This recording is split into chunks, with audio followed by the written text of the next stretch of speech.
শীত চলে যাচ্ছে আর পিঠা খাবো না তা তো হয় না। তো এই যে গুড় আর নারকেল কোড়াই নিয়েছি, এখন বানাবো। এদিক দিয়ে দিয়েছি চুলায়।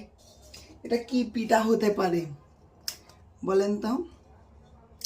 এটা হবে ভাপা পুলি পিঠা, যেটা নারকেল আর গুড় দিয়ে। তো একাই বানানো হচ্ছে, বাড়িতে তো ছোটবেলা থেকে মা খাওয়াইয়ে ইয়া করেছে, তাই এখন নিজেই করতে হচ্ছে। তো কিভাবে করতেছি দেখে নেন, কি কোনটা পরে কোনটা করতে হয় তো দেখাচ্ছি আপনাদের। এই যে এগুলাকে আমি এখন গোল করে রাউন্ড করব, করার পর এর ভিতরে নারকেল আর ইয়া দেব।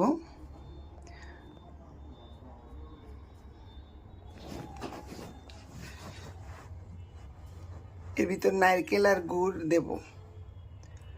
গুড় দেওয়ার পরে এটা আমি আপনার ক্যামেরাটা ধরার কেউ নেই, একাই ধরতে হচ্ছে। তো এই দেখেন বাপা পুলি পিঠা এভাবে বানাচ্ছি, বানিয়ে আপনাদেরকে দেখাচ্ছি। বানানোর পরে এরকম দিয়ে দেব ঢাকনিটা। এখন এটা 20 হতে 15 মিনিটের মধ্যে হয়ে যাবে ভাপে।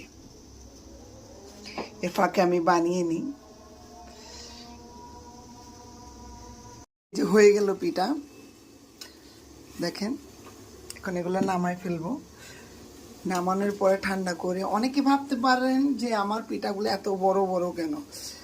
আসলে এই পিঠা খাওয়ার যে কি স্বাদ, এই বড় বড় ঢোসা ঢোসা এগুলা ফ্যাশন করে যে অনেকে বানায় একটু একটু গুড় দিয়ে, একটু একটু নারকেল দিয়ে, ওগুলো হচ্ছে দেখা সুন্দর। আর এগুলা আপনি দুইটা খাবেন তো আপনার মনই ভরে যাবে পুরা।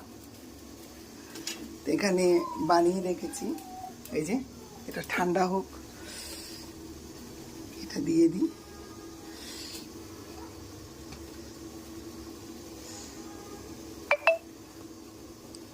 এই পিঠা একবার যে খাবে সে দ্বিতীয়বার ওই ফ্যাশনেবল পিঠাগুলা খাবে না, এটাই খুঁজবে। দিয়ে দিলাম। এই দেখেন পিঠা ঠান্ডা হলে আপনাদেরকে দেখাচ্ছি খেয়ে। তো বানিয়ে ফেললাম পুলি পিঠা, বাপা পুলি। এখন খাবো।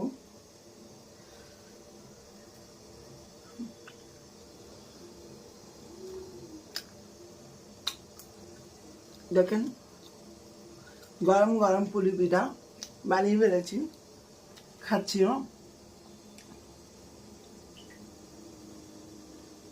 আপনারা যদি খেতে চান তাহলে